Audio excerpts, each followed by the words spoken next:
Para os ansiosos de plantão, estamos apresentando a primeira VA que foi realizada ontem à noite, para que vocês possam fazer uma avaliação do desempenho.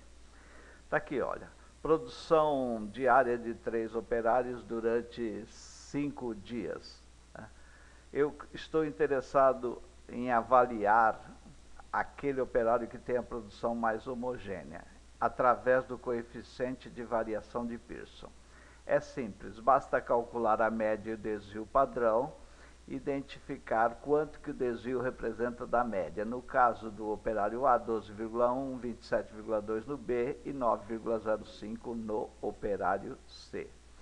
Fica evidente que o operário C apresenta uma variabilidade menor do que os outros dois. Portanto, esta média aritmética é muito mais representativa do que as outras por conta da variabilidade relativamente pequena apresentada.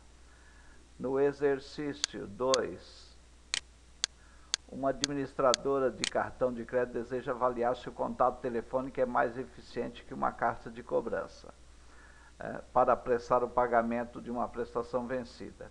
Então, para cada modalidade de cobrança foram selecionados amostras de 160 clientes que foram devidamente. Todos foram contatados e todos efetuaram o pagamento até após contato. Você observa aqui pelo box plot que na modalidade carta eu tenho concentração em classes superiores, ou seja, 75% dos clientes levaram mais de 8 dias para regularizar o pagamento.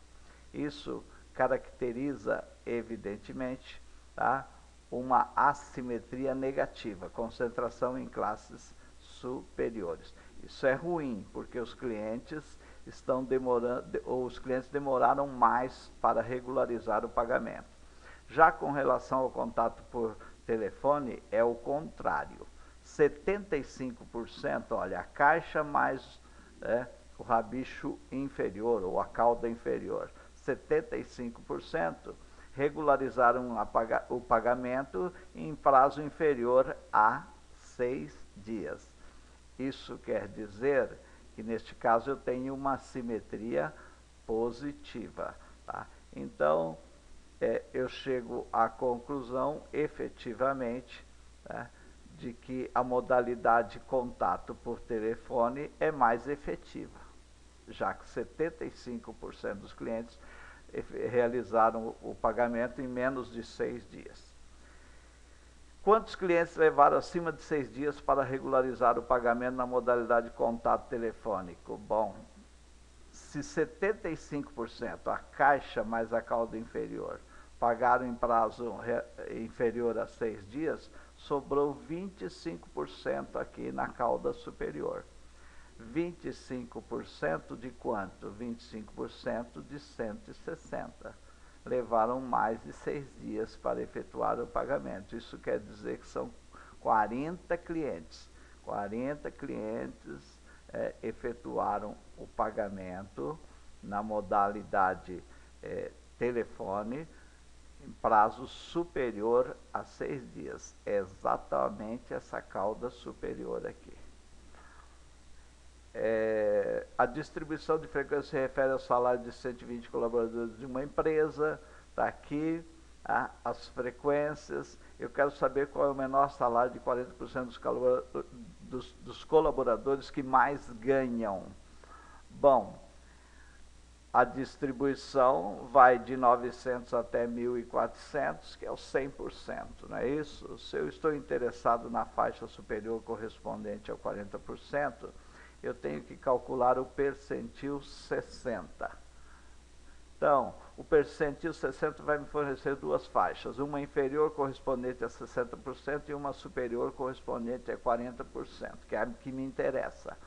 Então, eu vou calcular a posição de interesse, ou seja, 60% de 120, que vai dar 72, faço a frequência acumulada, identifico a classe onde está o 72, está aqui, olha, na quarta classe. E aí fica como? 72, posição de interesse, menos o acumulado anterior, que é 43, dividido pela frequência da classe, que é 42, vezes o tamanho da classe. Está aí, resultado R$ 1.269,05. É o menor salário de 40% dos colaboradores que mais ganham. Uma pesquisa deseja arguir brasileiros adultos acerca da seguinte questão: qual é o seu grau de satisfação com relação à situação econômica do Brasil atualmente? Bom, eu estou interessado aqui em definir o tamanho da amostra que eu vou fazer, considerando uma margem de erro, o E, de 2%, 95% de segurança, o valor de Z é igual a 1,96 e valor de P igual a 50%. Apesar de eu ter avisado, disponibilizado esse texto, falado sobre uma lista de exercícios disponibilizada no AVA, esse é o primeiro exercício lá da lista, né? Quase ninguém acertou isso aqui. Ou seja, não houve interesse em ler aquele texto de apenas 4 páginas e de fazer os exercícios, evidentemente. Foi meia dúzia de alunos que me procurou para pedir esclarecimento sobre esse assunto aqui. Tá aí, é só disponibilizar os valores na fórmula, 1,96 ao quadrado, 50%, o valor é o valor de P, né, que é a probabilidade do sucesso, e que ele entra em termos, na forma decimal, fica 0,5, e o valor de Q 0,5. A margem de erro entra também em termos decimais, 0,02 elevado ao quadrado, e eu vou ter aí uma amostra igual a 2.401. No exercício 5, durante uma greve de metroviários, os diretores declaram que o salário médio mensal da categoria era 1.800. Já o sindicato afirma que o salário modal é 1.400. Bom, se o modal é 1.400, ele está no ponto máximo. E a média é 1.800, ela está acima do modal. Ou seja, média aritmética maior do que salário modal. Portanto, a média está na cauda alongada. Isso significa que a distribuição é assimétrica positiva e ela tem concentração em classes inferiores. No exercício 6, é um exercício de distribuição de frequências. A variável é taxa de urbanização, que é o percentual da população que vive na área urbana de município. Eu realizei uma pesquisa com 30 municípios em 2015 e apresentou essas taxas que aqui estão. Observe que a menor taxa é 82, a maior taxa é 92, portanto a amplitude é igual a 10. Calcule o número de classes pelo processo de Sturges, ele vai referenciar ou vai indicar 6 classes. Eu não vou adotar 6 porque 10 dividido por 6 não dá um intervalo exato que seria, no caso, 2. Então eu vou adotar 5 classes, não adoto 6, adoto 5, 10 dividido por 5 é igual a 2. E cada classe estará definida aqui, 82, 84, 84, 86 e assim por diante até 92. Aí é só fazer a contagem, tá? Conforme mencionei antes e ontem durante a prova, não vou aceitar contagens erradas, por menor que seja. Tipo assim, 6 e 10 está errado. Tá? Definir também o ponto médio, porque eu vou precisar dele na sequência. Perfeito?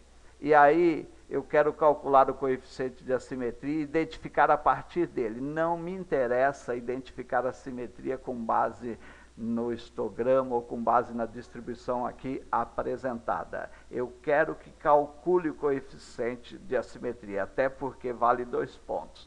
Detalhe importante, se você errou na tabulação, o coeficiente também estará errado, por menor que seja a diferença. Perfeito? Vamos lá. Calculamos a média, pode ser utilizar o artifício, pode ser por fórmula, elas estavam disponibilizadas. A média deu 88,47, a taxa média de urbanização 88,47, o desvio padrão 2,4, e o valor modal Eu também disponibilizei a fórmula. Para calculá-lo é muito simples, basta você identificar a classe modal, no caso é a quarta classe, o limite inferior dela é 88. O delta1, a diferença 1, é a frequência máxima, no caso 11, menos a anterior, 5, dá 6. Repete o delta1 no denominador, soma com delta2, que é a frequência máxima menos a posterior, nesse caso é 2.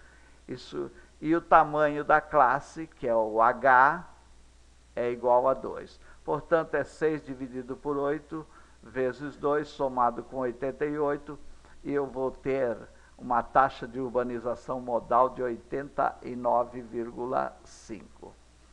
Desvio padrão, 2,4. É só substituir na fórmula do coeficiente de assimetria, fica 88,47 menos 89,5, dividido por 2,4, e eu teria um coeficiente negativo de menos 0,43. Esse coeficiente negativo indica, evidentemente, que eu tenho uma assimetria negativa na distribuição de taxas. Perfeito?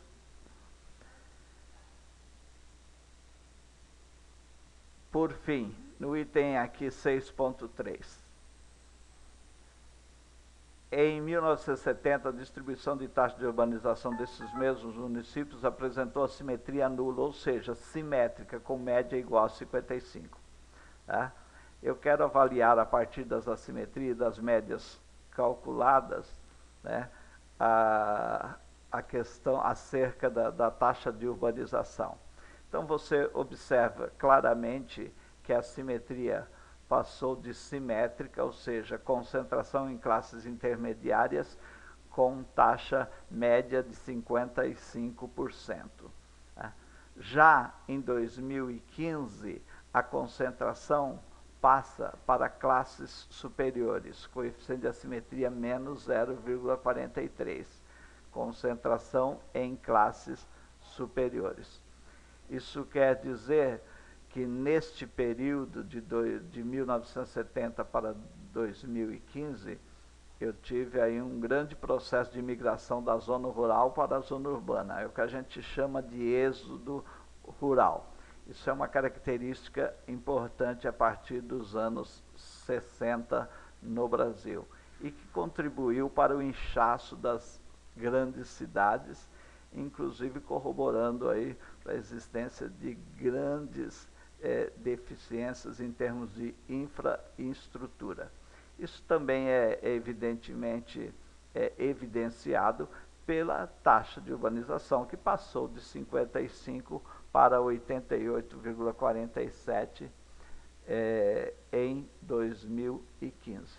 É isso aí, uma avaliação básica, relativamente simples, com base nos conceitos e métodos que foram desenvolvidos aí na primeira parte do conteúdo sobre estatística descritiva.